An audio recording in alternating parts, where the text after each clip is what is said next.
안녕하세요. 저는 오늘 저널 미팅 발표를 맡은 박사과정 이영탁입니다. 저는 오늘 텍스처 어널리시스라는 주제로 연구를 소개해 드리려고 하고요. 이 연구를 소개해 드리려고 하는 이유는 앞으로 제가 가상촉각이라는 것을 생성하는 과제를 수행하게 되는데 이와 관련된 연구들을 공부하게 되었고 이렇게 발표를 준비하게 되었습니다. 앞서 말씀드린 것처럼 제가 이제 가상 촉각을 생성하는 과제를 하게 됐는데, 이 가상 촉각을 만들어내려면 일단 촉각에 대한 내용을 좀 알아야 돼서 관련된 어떤 배경 지식을 좀 설명해 드리려고 합니다. 저희가 기존에 이런 가상현실, VR이라고 하는 이 가상현실 속에서는 이미 시각과 청각이 제공되고 있습니다. 그래서 이런 현실에서 실제로 움직이는 것 같은, 그리고 실제로 소리를 듣는 것 같은 현실감을 느낄 수 있는데, 아직까지 이 질감, 촉각은 아직은 구현이 되지 않고 있습니다. 그러한 이유 중에 가장 큰 것 중에 하나는 이 질감이 굉장히 복합적인 물리적 특성을 가지고 있다는 건데요. 이 복합적인 물리적 특성을 가지고 있다는 게 어떤 의미냐면, 저희가 이제 소리는 뭐 예를 들면 진폭과 프리퀀시, 그러니까 소리와 크기와 어떤 소리의 그 뭐 가늘고 굵음을 표현을 할 수 있고, 시각 같은 경우에는 RGB로 이렇게 잘 표현이 가능한데, 소리 같은 경우에는 뭐 거침, 따뜻함, 그리고 단단함, 뭐 미끌거림 등등 이제 다양한 속성들을 가지고 있어서 이걸 이런 RGB나 이런 수치로 변환하기가 굉장히 힘들다는 한계점을 가지고 있습니다. 그래서 이러한 특성들 때문에 아직 가상 촉감은 제대로 구현이 되지 않고 있는데요.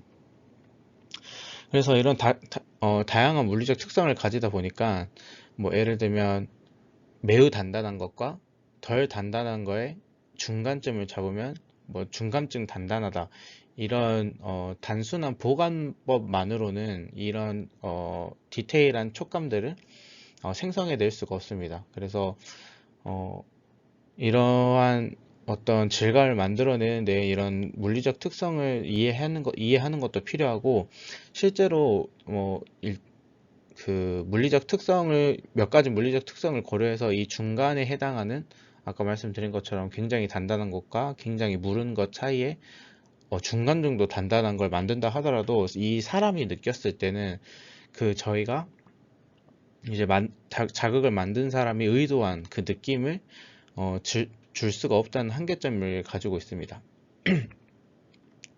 그래서 이러한 한계점을 이제 어, 이겨내기 위한 연구들이 계속 진행되고 있고, 제가 이제 뒤에 설명드릴 논문들은 새로운 질감을 만들어내기 위해서 사람이 어떻게 인지하는지, 그리고 실제로 센서를 통해서 들어오는 물리적 특성을 잘 고려한 질감 재생성 방법을 소개하고 있습니다. 그래서 첫 번째 소개시켜 드릴 논문은 IEEE Transactions on Industrial Electronics라는 저널에 실린 연구이고요. 해당 저널은 임팩트 팩터가 7.7, 그리고 상위 10% 안에 드는 저널입니다. 그래서 이 연구 같은 경우에는 물리적 특성뿐만 아니라 사람의 인지, 그러니까 사람이 진짜로 느끼는 느낌을 함께 고려해서 가상촉각 생성을 하는 그런 연구입니다. 그래서 해당 연구에서 사용된 데이터셋은 진동 데이터와 사람이 직접 느낀 것에 대한 설문조사 데이터입니다. 그래서 보시면 총 이 25가지의 질감을 사용을 했고요. 여기 보이는 것처럼 뭐 폴리우드부터 시작해서 이런 부드러운 고무까지 해서 총 25가지의 질감이 있고, 이거에 대해서 이 오른쪽에 있는 이 지휘봉 같이 생긴 게 이제 끝에 이 진동을 측정할 수 있는 센서가 달려 있는데요. 이걸 이제 이 25가지 질감 자극을 이렇게 문지르면서 측정되는 진동 데이터를 측정을 하고, 그와 동시에 이 봉을 사람이 직접 쥐고 이렇게 긁게 되는데, 이 봉을 긁으면서 본인이 느낀 그 감정에 대해서, 그 인지에 대해서 이 20가지 형용사에 대해서 평가를 하게 됩니다. 그래서 이 봉으로 직접 문지른 이 진동 데이터와 사람이 어떻게 느꼈는지에 대한 설문, 이렇게 두 가지의 데이터가 포함되어 있습니다. 총 10명에 대해서 실험을 진행을 했고요. 이 연구에서 이제 제안하는 건 텍스처 어서링 알고리즘을 해서 말 그대로 이 텍스처를 저작하는, 그러니까 만들어내는 알고리즘입니다.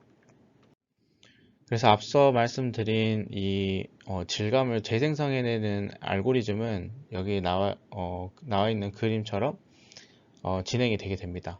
그래서 여기 왼쪽에 있는 것처럼, 왼쪽에 있는 25개의 질감 자극에 대해서 아까 지휘봉처럼 생긴 센서를 기반으로 얻어낸 이 진동 데이터, 그러니까 바이브레이션 데이터를 기반으로 물리적 특성을 파악하는 파트, 그리고 이제 사람이 느끼는 감각에 대한 설문조사, 여기는 각 질감들이 각 질감들을 이제 그룹핑을 하게 되는데 서로 비슷하게 느껴지는 질감끼리 그룹핑하는 그런 설문조사, 그리고 앞서 보여드린 그 20가지 형용사를 기반으로 실제 이 질감이 어떤 느낌을 주는지를 레이팅한 설문조사, 이렇게 두 가지를 이용을 해서 이 어펙티브 스페이스라는 걸 만들게 됩니다.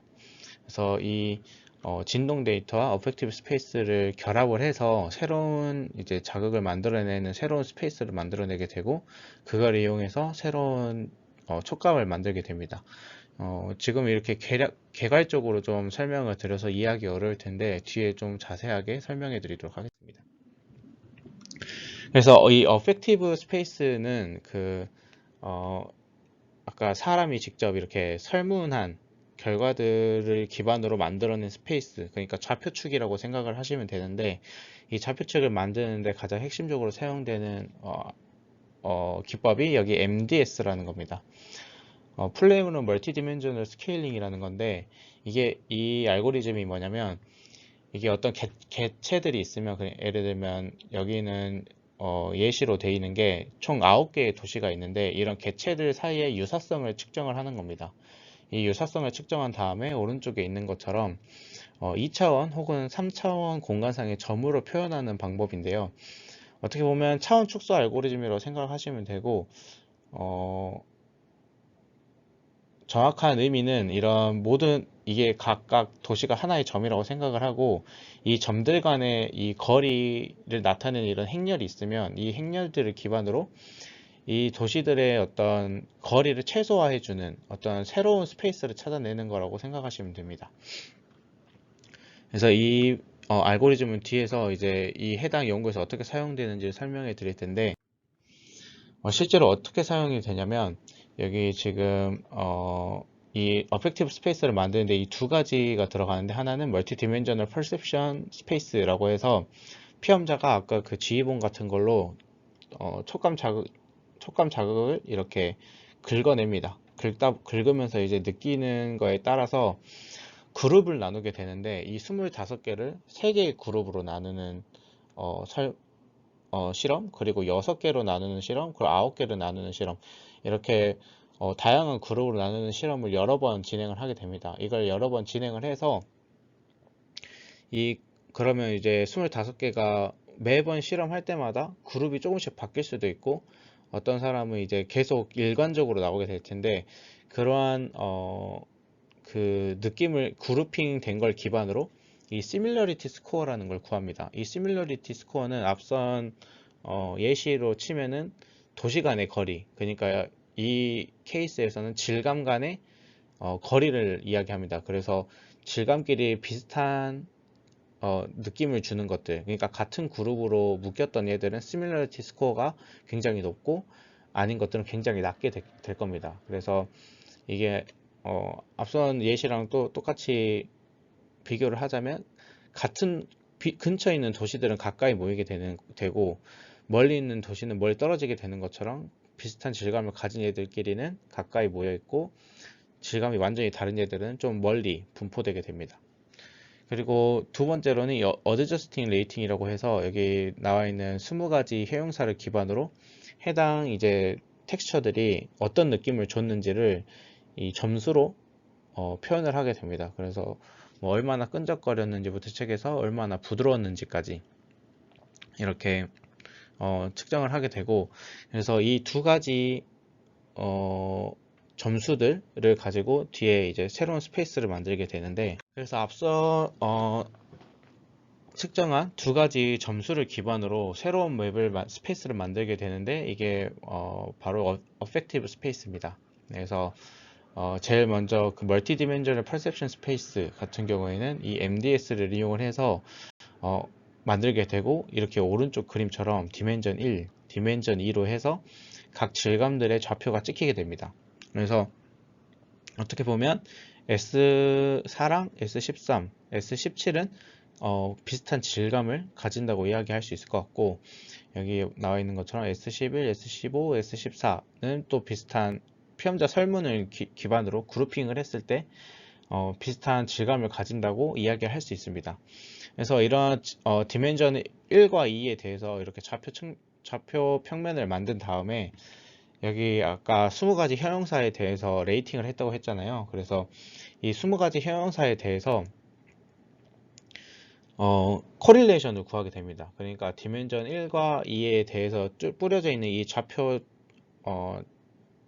좌표의 좌표값과 이 레이팅한 이 어드젝티브 레이팅한 점수랑 코릴레이션을 계속 계산을 해서 이 코릴레이션이 높은 두 가지 속성을 고르게 되는데, 그게 바로 여기 나와 있는 러프와 스무스, 그러니까 얼마나 거칠고 부드럽냐, 그리고 얼마나 단단하고 말랑말랑하냐, 이 두 개의 축이 설정이 되게 됩니다.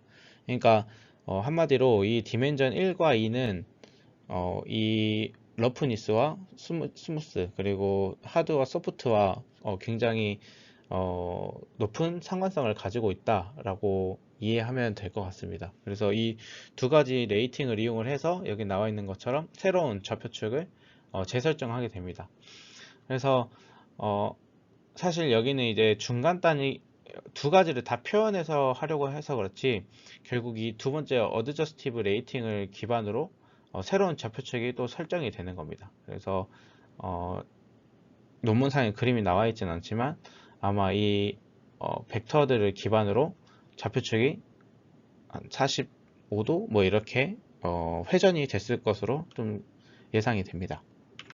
그래서 이제 앞선 과정에서는 이 어펙티브 스페이스를 뽑아내는 방법이었고, 이 어서링 스페이스를 만들기 위해서는 이제 햅틱 모델 스페이스가 추가로 필요하게 되는데, 이 햅틱 모델 스페이스 같은 경우에는 이 고무팁을 이용해서 측정된 바이브레이션을 가져와서 엑셀러레이션 패턴을 만들게 됩니다. 이 엑셀러레이션 패턴 같은 경우에는 이 어서링 스페이스에 있는 이 MFCC와 좀 연관이 돼서 한꺼번에 좀 설명을 드리도록 하겠습니다. 그래서 이 햅틱 앞에 바이브레이션 데이터를 기반으로 타임 윈도우를 정한 다음에 이걸 세그멘테이션 해서 각 세그멘테이션마다 이 MFCC 방법을 이용해서 피처를 뽑게 됩니다.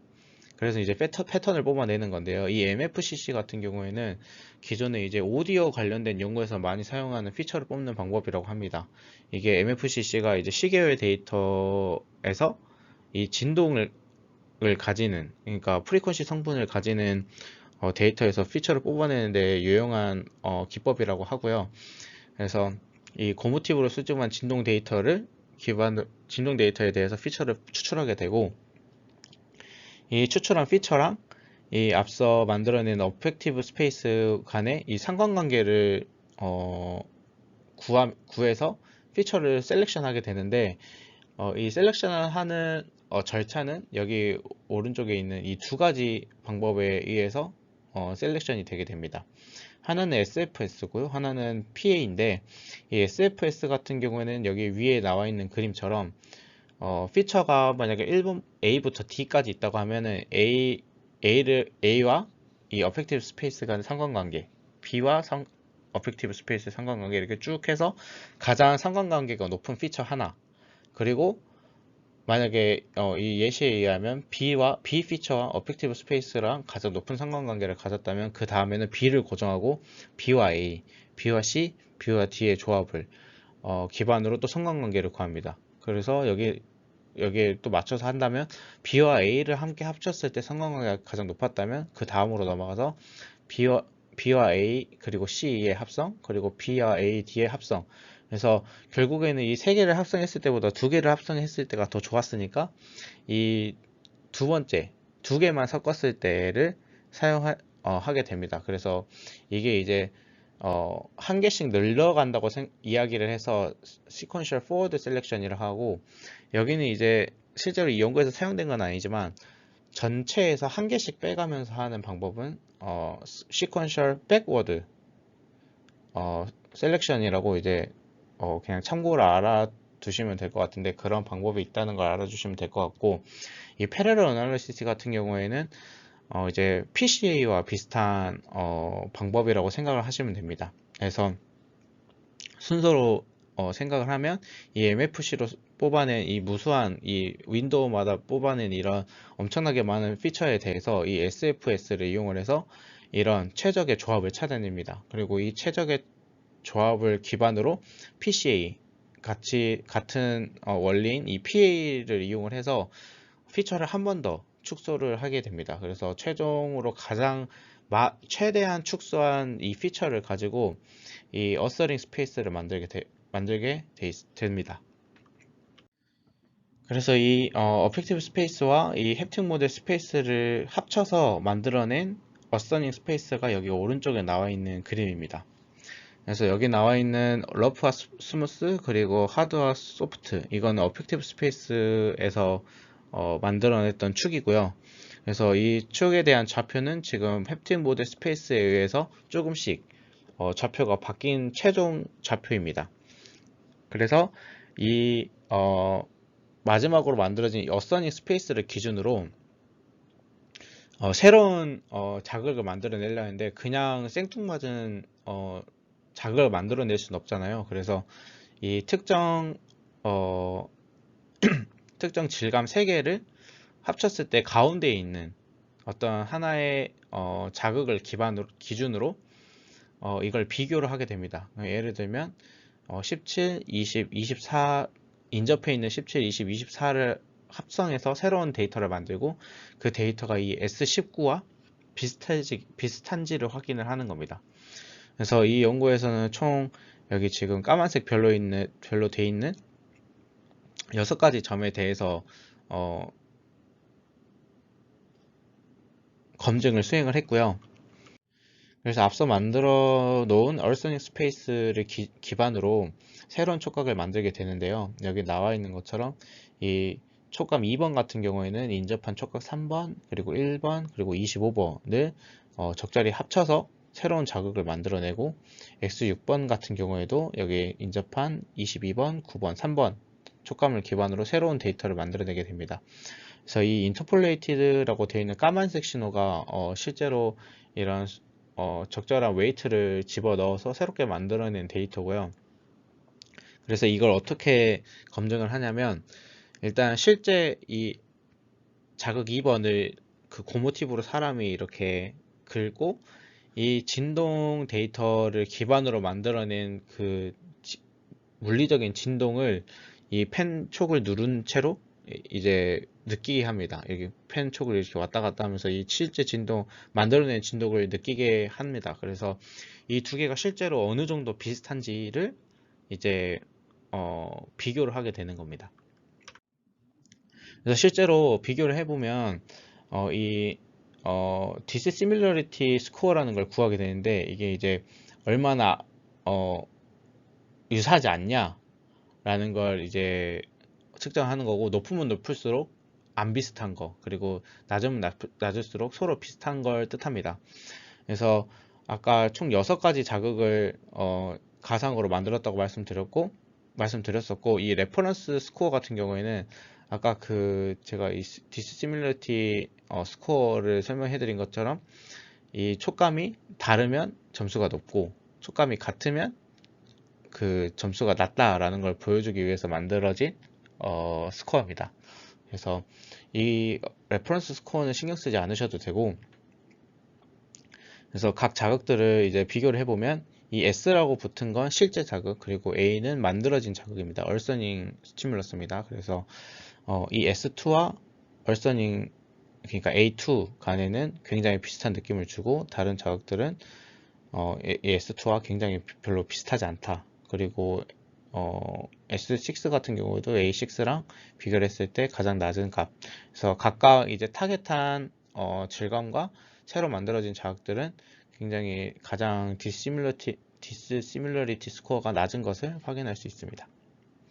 그래서 실제로 이걸 확인을 해봤을 때 이 스코어가 굉장히 유사도가 높게 나왔다고 합니다. 그래서 좀 요약을 하자면 앞선 이 논문은 핵심이 이제 질감이 주는 물리적 특성뿐만이 아니라 사람의 인지, 즉 느낌을 고려한 가상 촉감을 생성했다는 겁니다. 기존에 이제 가상 촉각을 만드는 논문들을 보면 뭐 예를 들어 물리적 특성만 고려를 한다거나 아니면 이미지를 찍어서 그 이미지를 프로세싱해서 새로운 질감을 만든다거나 그런 연구들이었는데, 이런 사람의 인지가 들어가서 실제로 검증했다는 것에 굉장히 큰 의미가 있는데요. 하지만 이 연구도 사실 한계점은 존재합니다. 가장 큰 한계점은 이게 실제로 사람이 손가락으로 만든 게 아니라 이 고무 팁이 씌어진 이 펜을 쥐고 이렇게 실험을 했다는 건데요. 그래서 실제로 이게 이 사람은 이 고무 팁을 이용한 이 펜을 쥐고 이제 그 진동만을 느껴서 하는 거라서 실제로 이 질감이, 이 물건이 어떤 건지는 실제로 모릅니다. 그냥 어떤 느낌을 주는지만 이제 아는 거죠. 그래서 보시면 여기 S5나 S8 같은 경우에는 사실은 서로 다른 물건인데 실제로 사람은 이제 같은 물건이라고 느끼게 되는 거죠. 사실은 다른데. 그래서 이런 좀 정밀성이 좀 떨어진다고 할 수도 있고, 또 한 가지는 이 맵을 만드는데 이제 햅틱 모델 스페이스를 만드는데 여기에 진동 데이터만 들어갔다는 한계가 또 있습니다. 그래서 보통 제일 처음에 제가 백그라운드에서 말씀드렸던 것처럼 이 질감을 느끼는데 다양한 물리적 특성이 반영이 되는데, 그 중에서 이제 딱 한 가지 진동에만 사용했다는 게 이제 이 연구의 좀 한계라고 할 수 있을 것 같습니다. 그래서 이러한 앞으로 이제 제가 연구를 이제 계속 진행을 하게 될 건데, 이런 한계점을 어떻게 극복할 수 있을지, 그리고 실험 설계를 어떻게 해야지 이러한 한계점들을 이겨낼 수 있을지를 좀 고민을 하고 있는데, 괜찮은 의견 있으시면 언제든지 저에게 말씀을 부탁드리고, 사실 이 논문을 쓴 그룹에서 수행한 이제 후속 연구들에서 이제 딥러닝을 이용을 해서 촉감들을 재생성하는 연구들이 있습니다. 근데 이런 어떤 사람 인지가 들어간 건 아니고, 그냥 이런 물리적 특성을 이용한 데이터를 이용을 해서 질감을 만드는 건데, 다음 발표에서는 이런 딥러닝을 활용한 촉감 재생성에 대한 연구들을 좀 소개해 드리려고 합니다. 제가 준비한 발표는 여기까지입니다. 감사합니다.